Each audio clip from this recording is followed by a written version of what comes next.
vidimo, da je stabilnost na vseh področjih povezana s tem, kako samooskrben je nek narod. Tudi klele, če bomo mi imeli denar naložen v te plemenite kovine, tudi to je trdna stabilnost tega naroda. Ne glede na bogatstva, ki jih nek narod poseduje, je nujno zavedanje, da je narod brez prehranske varnosti in zadostne samooskrbe s hrano praktično gol in bos narod. Njegovo preživetje pa pod hudim vprašanjem, in to tisti, ki imajo vse vajeti v rokah, zelo dobro vedo. In so se spravili še na kokoši. Kaj več o tem in drugih projektih pa nam bo povedala Irena Rotar, ki se ji na tem mestu srčno in iskreno zahvaljujem za čisto vse, kar je dosegla na področju prehrane, na področju kmetijstva in na področju samooskrbe. Ves moj poklon, Irena, in predajam ti besedo.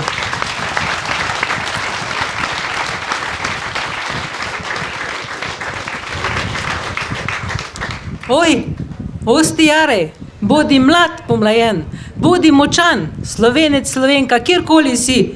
To je tvoj temelj, tvoja osnova, od tu izhajaš. To so nam zapisali naši predniki in ta zapis je v geometrijskem središču v Vačah. To nam veliko pove, iz tega moramo mi izhajati. Mi smo tu na tem koščku zemlje in dejansko tukaj iz roda v rod je našel vsak rod pot, da smo mi danes tukaj. Ampak čeprav mislimo, da smo zdaj višek civilizacije, ampak tako kot nam je zdaj, nam ni bilo nikoli. Vedno so se tu, naši dedje so bili zelo pogumni, če vzamemo, da so z vilami se borili proti desetini, proti Turkom, proti vsem agresorjem. Mi pa sedaj v coni obdobja mislimo, da se nam ni treba več boriti. Ni, ampak poglejte, mi smo bili dejansko, ne vem, kako bi se temu reklo, zavedeni. Iz naših, povedala vam bom par izkušenj. Mi smo začeli na področju samooskrbe delati že leta 2006. Bili smo taki pravi teoretiki zarod, ko smo govorili o samooskrbi, da hrane ne bo, da je treba spodbuditi nazaj vrtičkarstvo in tako naprej. No, leta 2009 smo ustanovili ekocivilno inicijativo in smo ugotovili z naprednimi somišljeniki, da dejansko nas druži samooskrba, samozadostnost. In če pogledamo, kje smo sedaj, dejansko vidimo, da je samooskrba na vseh področjih, energetskim, prehranskem, zdravstvenem, še kako okrnjena. In mi smo takrat potem tudi šli v akcijo, ustanovili smo gibanje Oskrbimo Slovenijo štafeta semen in šli v to, da se medsebojno po celi Sloveniji že sedaj dogaja izmenjevalnica avtohtonih semen. Ker samo tisto seme, ki je tukaj, na tem našem lokalnem okolju lahko preživi brez kemije. Kmetje v današnjem času se sploh ne zavedajo, v kakem svetu živijo oziroma kako jih je primež globalistov oprijel v to verigo soodvisnosti. Subvencije so z namenom narejene tako, da so dobljene za to, da samo travnike kosiš, pa nič hrane ne prideluješ.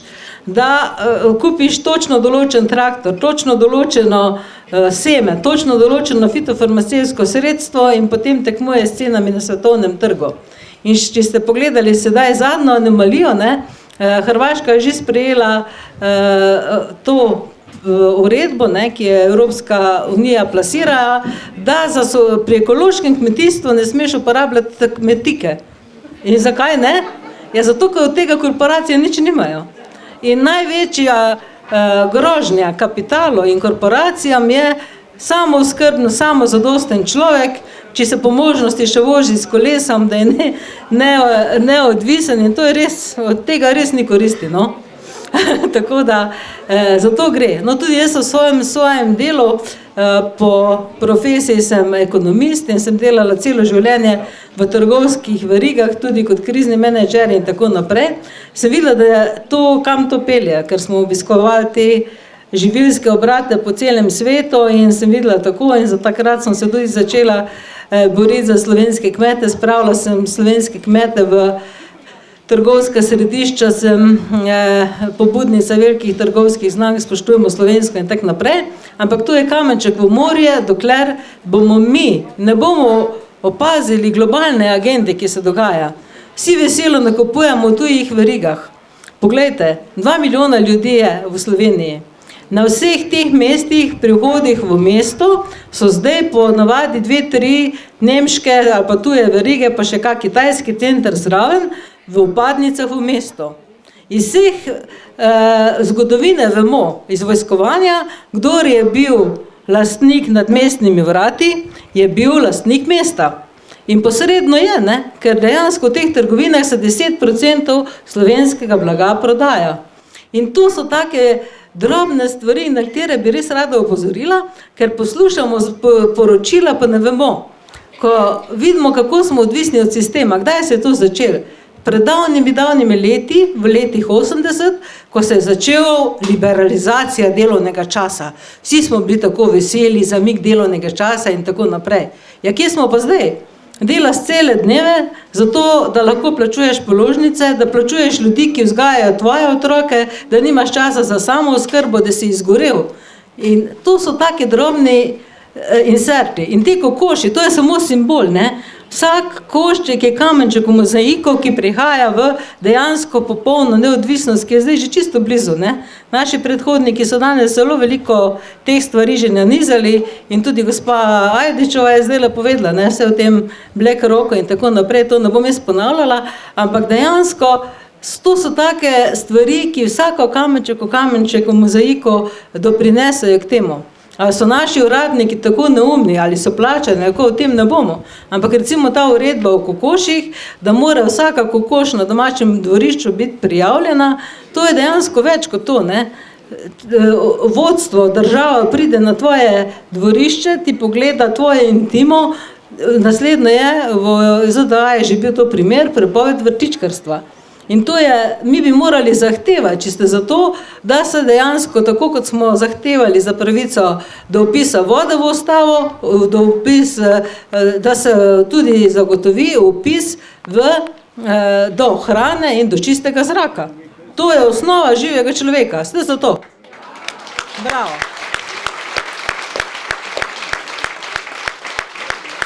Bravo.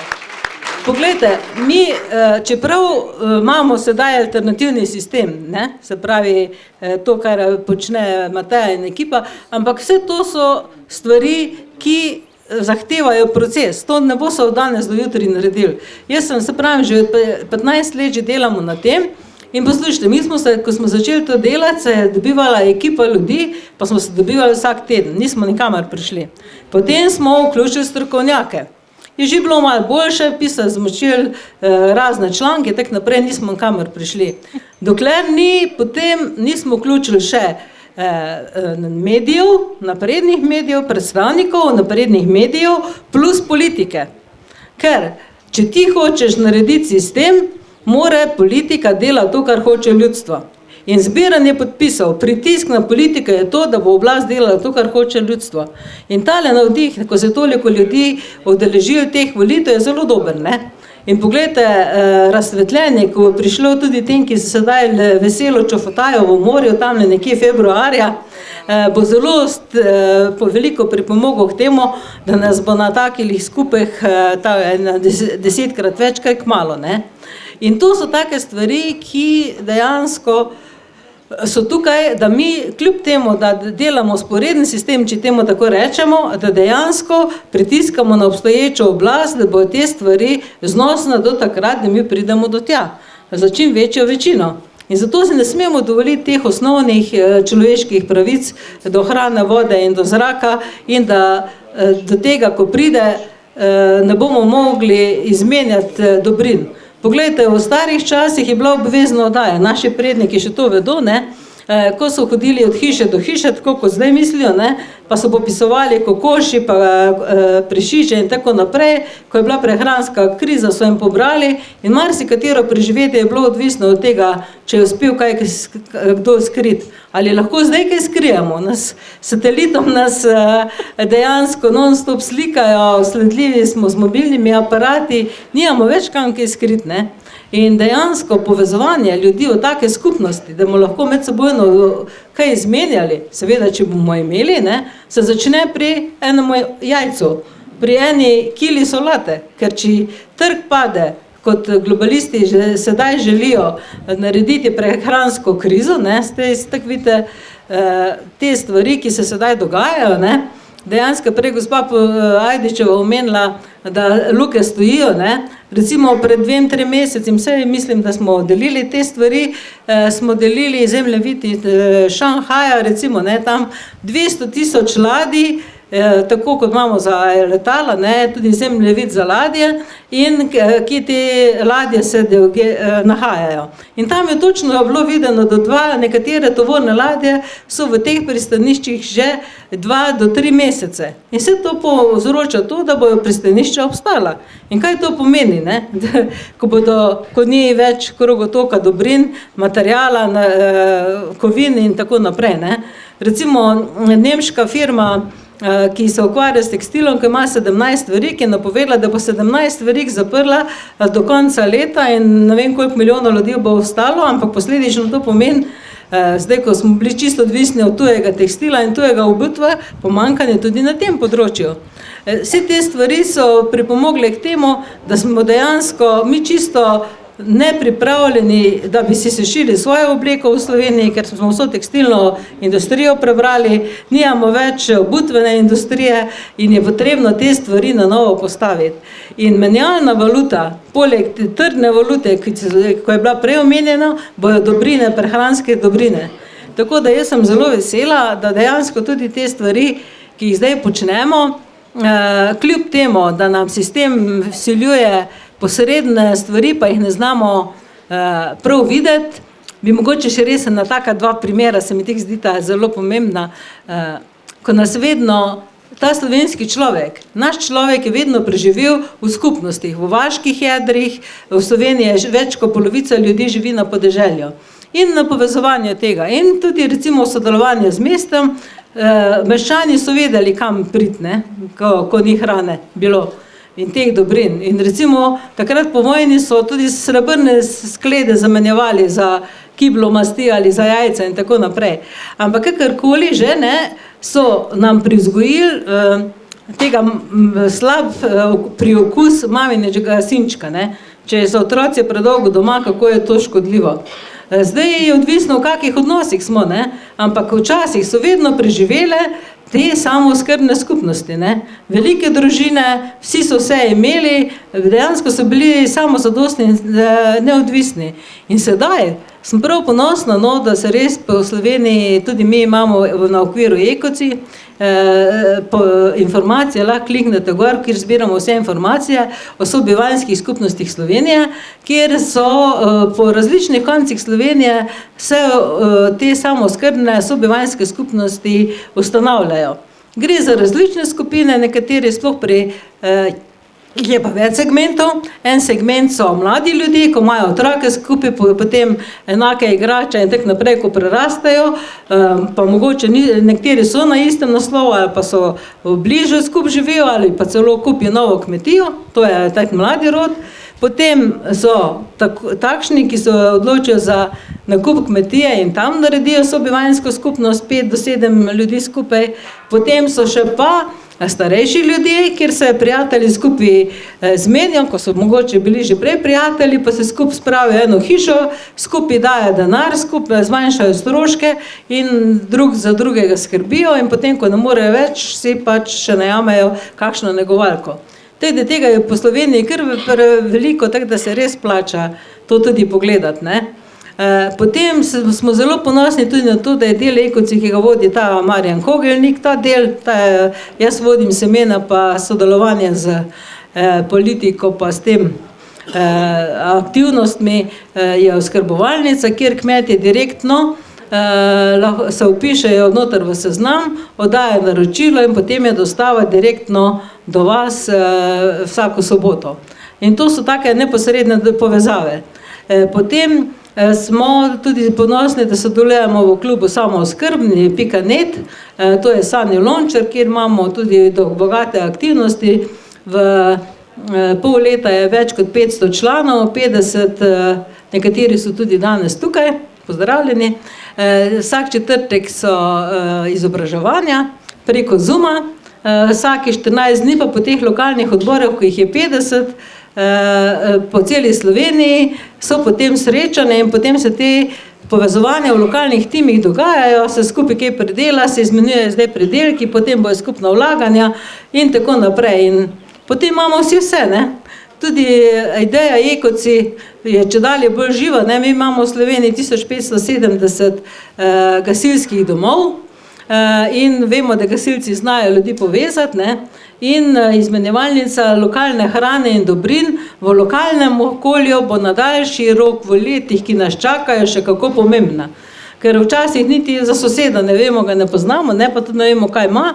In recimo v vseh gasilnih domovih so infrastruktura je urejena, ne, po leti, po zimi, gasilci nam tako ali drugače že pomagajo, tudi nekatera gasilska društva so že za to, ampak pa pravijo, da ko pride pravi čas, bodo se aktivirali in da se stvari začnejo dogajati. Ker če ne bo dobrin, bo to zelo pomembno, ali bomo imeli recimo ob 3 popoldne hrano, neko predavanje, potem je lahko tudi kakšna veselica, potem imamo izmenjavo dobrin, potem imamo lahko izmenjavo otroških oblek in tako naprej, karkoli je. In teh stvari, izmenjave dobrin, znanja in semen se bomo morali udejanjiti, če bomo hoteli preživeti v vmesnem obdobju, ker ne bo tako noben prehod iz enega v drug sistem ni čez noč, ne. To je dejansko proces in take stvari dejansko pomagajo, no. Tako da mi v tem svojim izvajanju se res trudimo, da se čim več, da od besed k dejanjem, da kar govorimo, to delamo. No, to smo tudi kar že zdaj, se pravi, 15 let dokazujemo. Tudi pišemo pobude s temi strokovnjaki, veste, tudi v naših inštitucijah je kar precej strokovnjakov, ki si na svojih delovnih mestih ne upajo povedati, kar bi želeli, no, in pa potem jih tudi mi angažiramo, pa se sami obrnejo na nas in potem mi v našem imenu pa s podpisi somišljenikov pritiskamo na vladajoče in za podporo naprednih medijev, da se kaj premakne v tisto smer.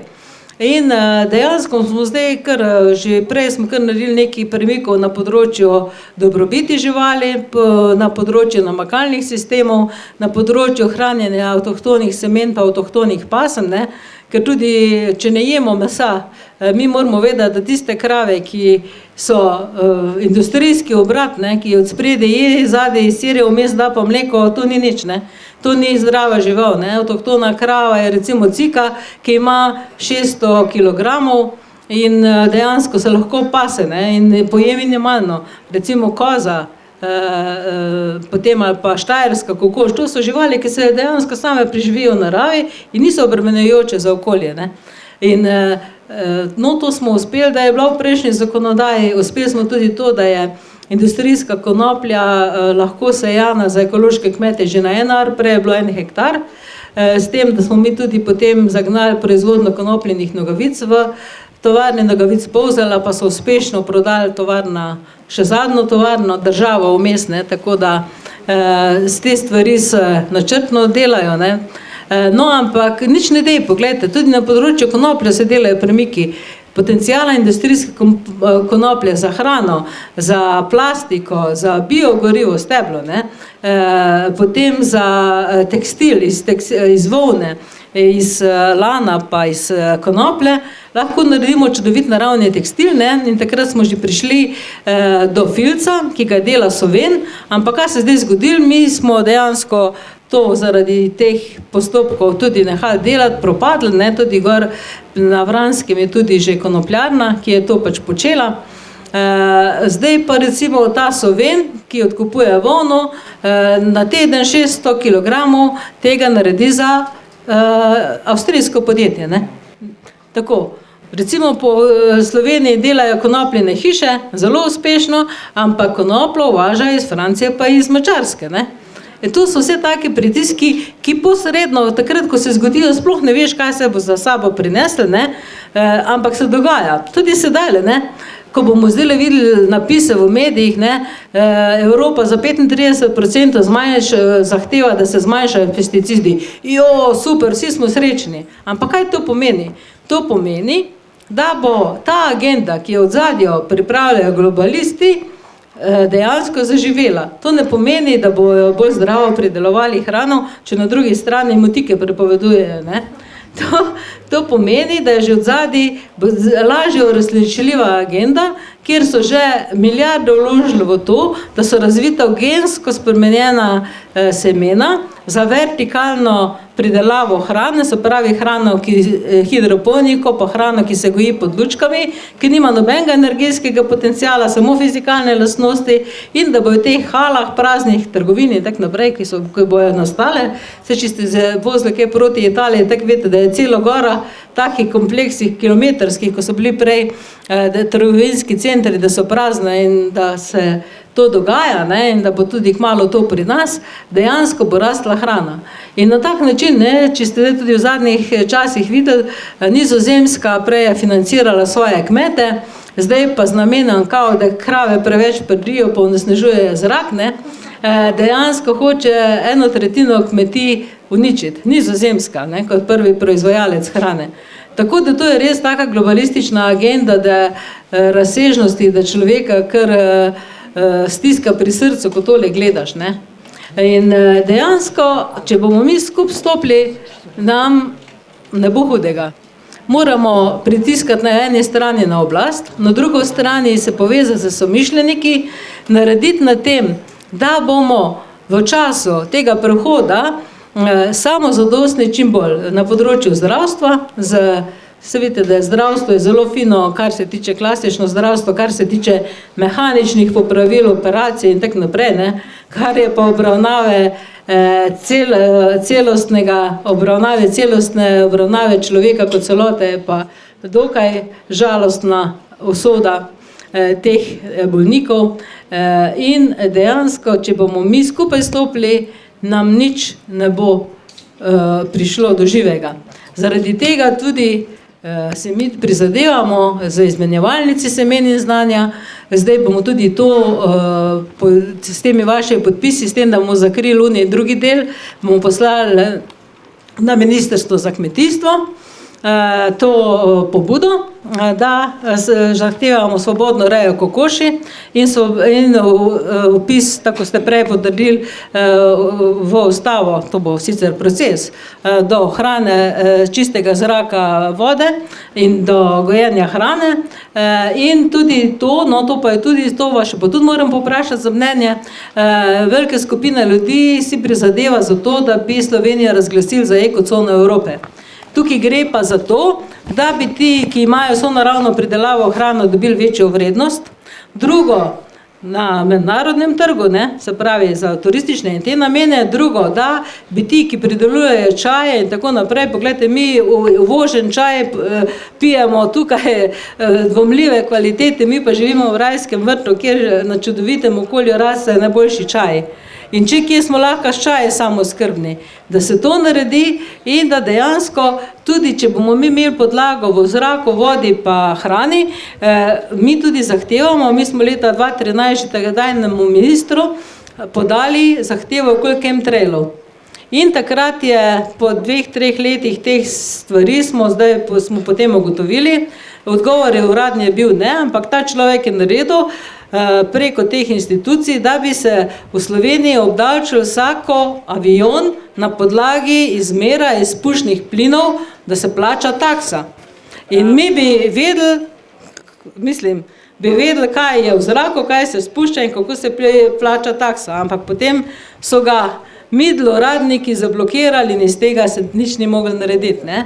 V glavnem, v vsakem primeru mi želimo, da bi Slovenija kot ekocona zaživela in več, ko nas bo to mislili, več se bo tudi zgodilo. In naši predniki so vedeli, da smo odvisni od svojega razuma, od svojega srca, od svojih rok in nog. od vsega, kar nas oddaje, od medsebojnega sodelovanja.